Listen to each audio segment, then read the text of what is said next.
Chapter 14. Non-finite verbs.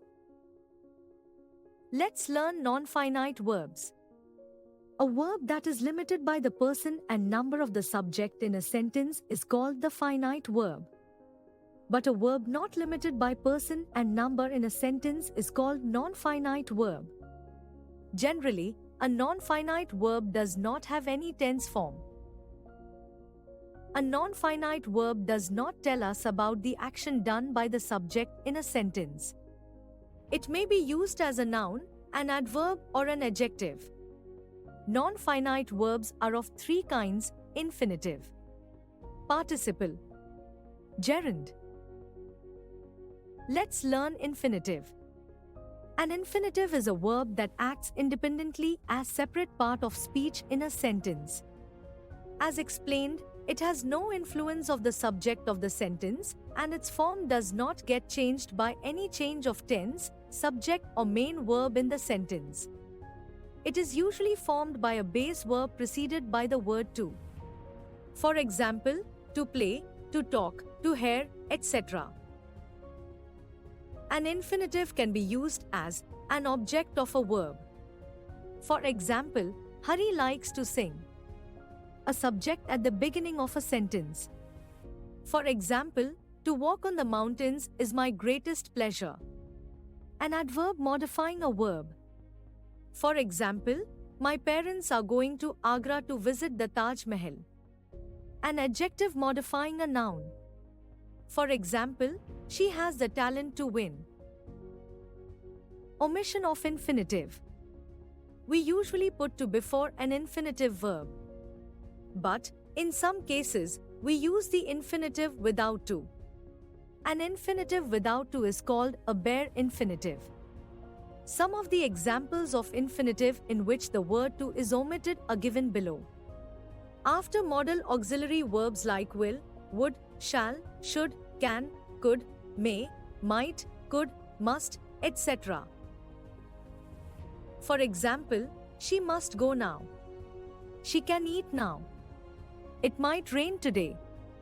After other verbs like let, help, make, bid, dare, need, etc. For example, let me handle the case. They made them work hard.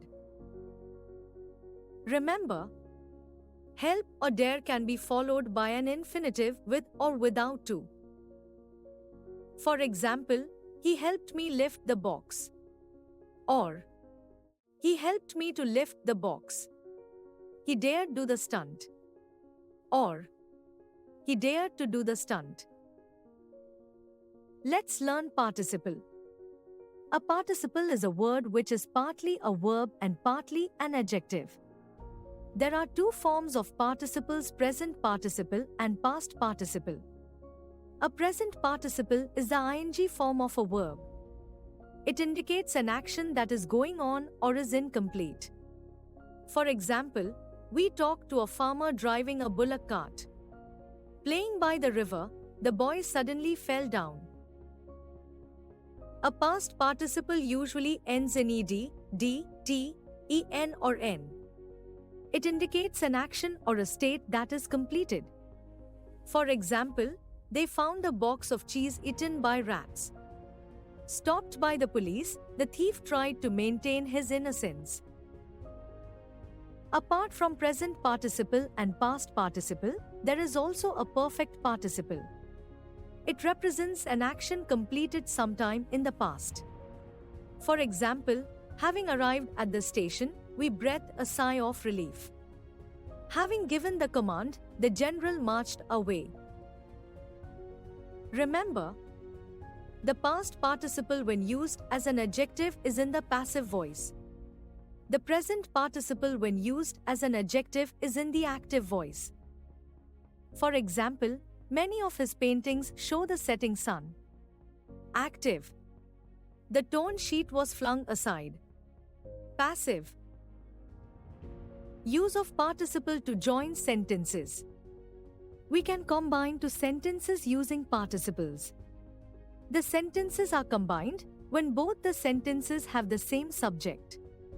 For example, she ran out of the room. She was screaming. She ran out of the room, screaming. When the object of the first sentence is the subject of the second sentence. For example, he saw a cat. The cat was chasing the mice. He saw a cat chasing the mice. When the second action begins only after the first has completed. For example, he was rejected by his family. He decided to become a monk. Rejected by his family, he decided to become a monk. Let's learn gerund. A gerund is a verb in its ing, present participle, form that functions as a noun. It names an activity and can be an object or a subject. Most action words can be used as gerunds. For example, gardening is my hobby. Subject: I love driving at night. Object of the verb love: we look forward to seeing you all soon. Object after the preposition to.